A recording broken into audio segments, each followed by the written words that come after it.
ইসলামের ইতিহাসে কিছু ঘটনা আছে যা শুধুই ইতিহাস নয়, তা আমাদের জন্য একটি বড় শিক্ষা।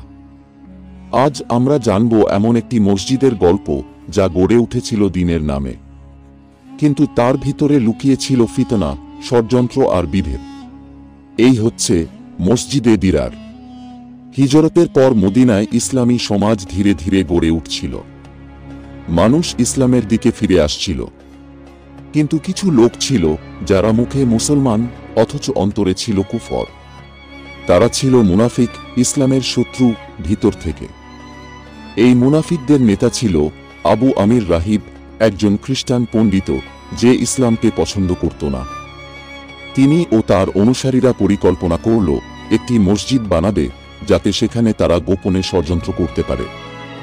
একটি নামাজের স্থানে তারা বানাতে চাচ্ছিল ফিতনার ঘাঁটি। মসজিদটি তৈরি করা হল কুৎসিত উদ্দেশ্যে, মুসলমানদের মধ্যে বিভক্তি সৃষ্টি করা। মসজিদে কুবা এবং রাসূল সাল্লাল্লাহু আলাইহি ওয়াসাল্লাম এর প্রকৃত মসজিদের সম্মুখে প্রতিদ্বন্দ্বিতা তৈরি করা এবং কুফরের পৃষ্ঠপোষকতা চালিয়ে যাওয়া।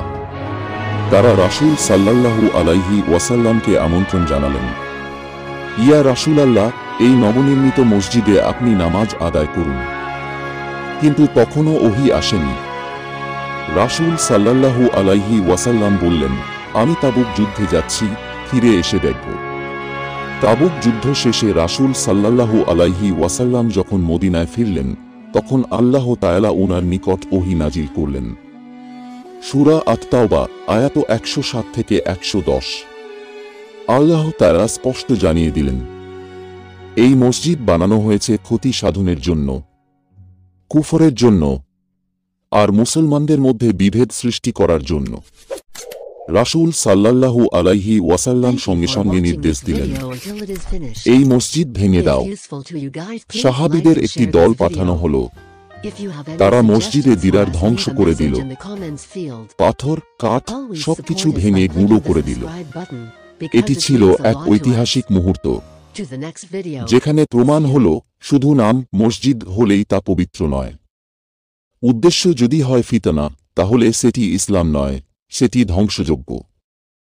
এই ঘটনা আমাদের শেখায়, ইসলাম ঐক্যের ধর্ম।